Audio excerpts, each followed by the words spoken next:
Limang stages ng relasyon. Ang umibig ay isang bagay na pinagdadaanan ng lahat sa ating buhay. Kahit na ito ay minsan lang. Kapag ikaw ay umibig sa isang tao, mag-uumpisa kang mapagtanto na ang umibig ay hindi ang mahirap na bahagi nito. At sa halip, ang mahirap na bahagi nito ay ang kung paano mo mapapanatili ang iyong relasyon.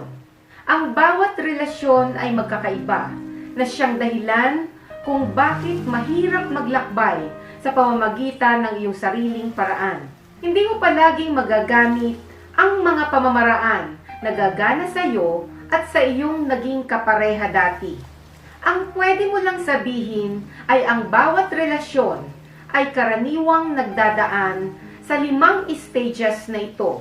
Ang paraan kung paano mo haharapin ang mauntog sa daan ang siyang magiging basihan mo kung paano ang isang relasyon mismo ay lalabas. Napakahirap para sa maraming tao na makilala ang mga stages na ito sa kanilang relasyon. Subalit ang kawalan ng kakayahang makilala kung ano ang nangyayari ay magiging dahilan ng mas madaling paghihiwalay. Ang pag-aaral na tukuyin ang mga stages na ito at kung paano ito makakaapekto sa iyong relasyon ay magiging kapaki-pakinabang kapag pinagdadaanan mo at ng iyong kapareha ang mga ito. Bago ko isa-isahin ang limang stages na ito, isang pinagpala at positibong araw sa inyong lahat. Ako si Julieta Yang Orfiano ng Juliet Yang TV. Pwede ka rin mag-iwan ng suggestions at recommendations mo sa comment section sa baba ng video ito. Welcome sa aking video.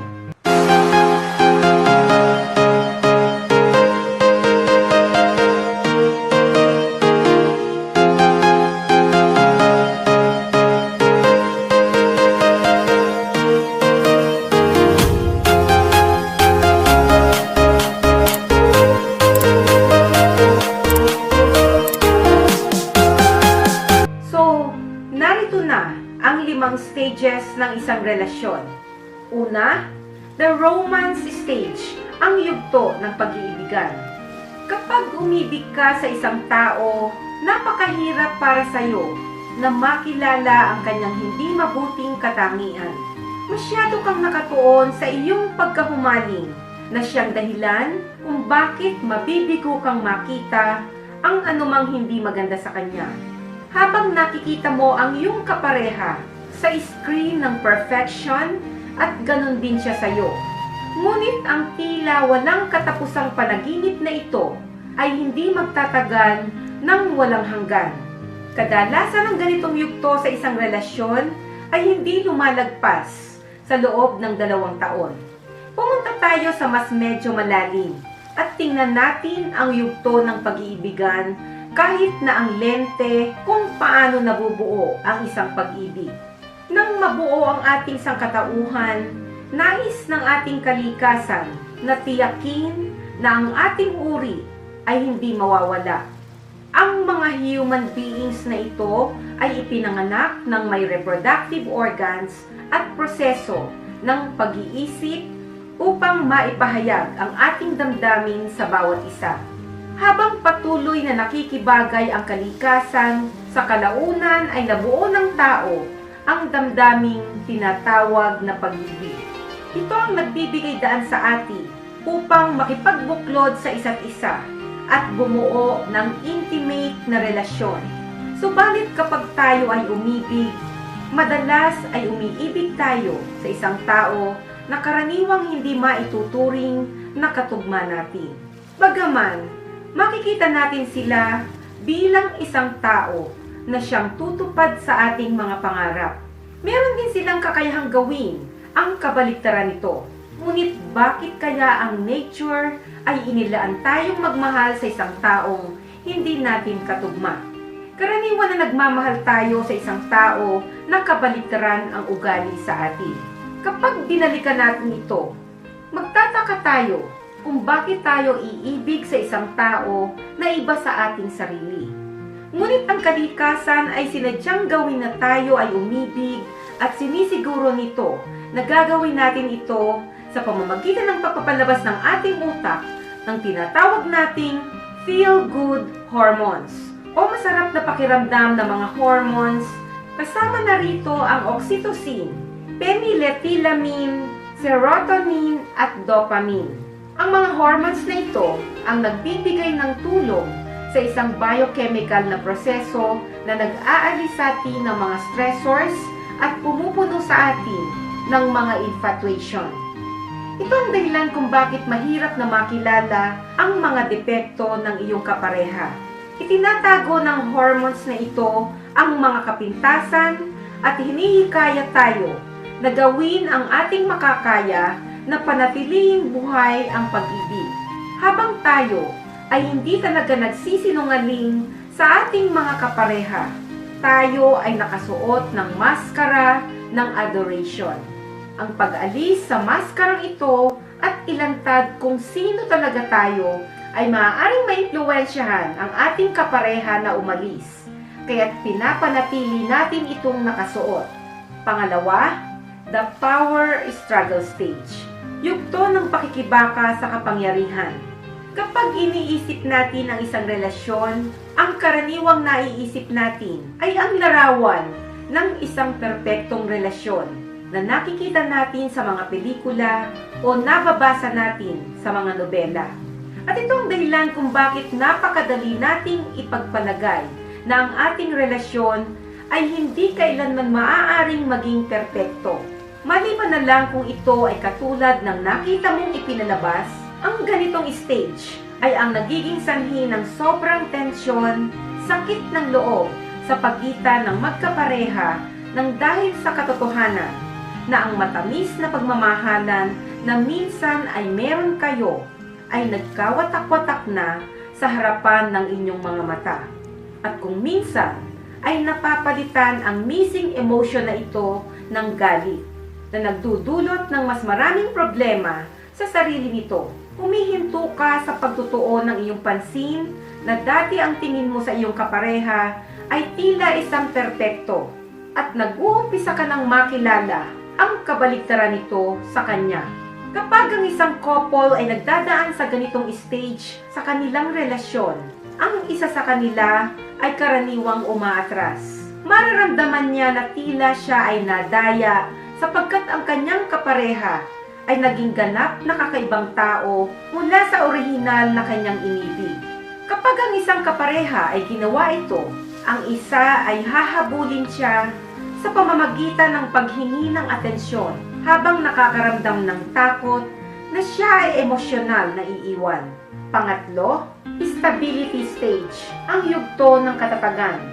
Kung ikaw at ang iyong kapareha ay natutong harapin ang bawat isa ayon sa pagkakabanggit tungkol sa inyong mga issues at kinikilala mo rin ang iyong sariling issue, makakalipat ka sa stage na ito.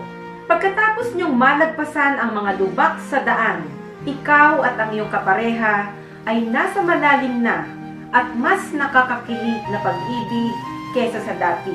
Bagaman maaaring nag-aalinlangan ka pa nung una, pero mapapagtanto mo na ngayon na hindi mo na mababago ang iyong kapareha at hindi mo na gustong subukan pa itong baguhin. Nakikita mo na siya sa kanyang lahat-lahat, masama man o mabuti, at handa kang tanggapin ang lahat ng ito. Bagaman karamihan sa mga tao ay gustong itanim sa kanilang sarili na sa yugtong ito ng kanilang relasyon at sa paggawa nito ay maaaring madali silang magsawa dito. Pagkaraan ng ilang sandali ay maaari mong mapagtanto na ang kilig ng pagiging in love ay unti-unting nawawala at kinakailangan mo ang espesyal na bagay upang mapanatili itong buhay. Ang magkapareha ay karaniwang ginagawa ng solusyon ang ganitong issue sa pamamagitan ng paggawa ng pagsasaluhang karanasan at ang pagpapanatili ng pakiramdam ng pakikipagsapalaran sa kanilang relasyon. Pang-apat, the commitment stage, ang yugto ng pangako. Pagdating sa isang relasyon o partnership, madalas na iniuugnay ng tao ang commitment ng may kasal. Bagaman hindi ito ang nilalarawan sa stage na ito, gayunpaman, maraming couples ay gumawa ng pagkakamali na nagpakasal habang sila ay nasa romance stage pa lang ng kanilang relasyon. Ito ang stage kung saan ikaw at ang iyong kapareha ay talagang handa na para magpakasal. Kapag ikaw at ang iyong kapareha ay naabot na ang stage na ito, pareho na ninyong napagtanto na gusto nyo ang bawat isa. Napagtanto na ninyo na pareho kayong magkakamali at wala sa inyo ang perpekto. At ang makasama ang bawat isa at pareho kayong nahuhulog sa isang walang katapusang alon ng balanse at malayang pakikipagsapalaran. Panglima, the bliss stage, ang yugto ng kaligayahan.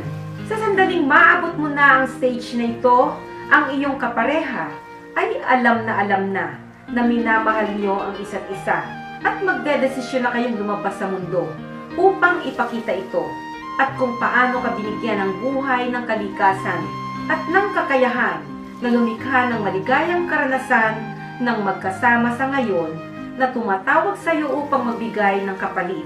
Marami sa mga couples ang nagdedesisyon na nagbabalik sa lipunan sa pamamagitan ng pagbibigay ng donasyon sa charities, pagpapalaki ng mga anak, magboluntaryo sa kanilang komunidad, o kaya naman ay mag-umpisa ng kanilang negosyo.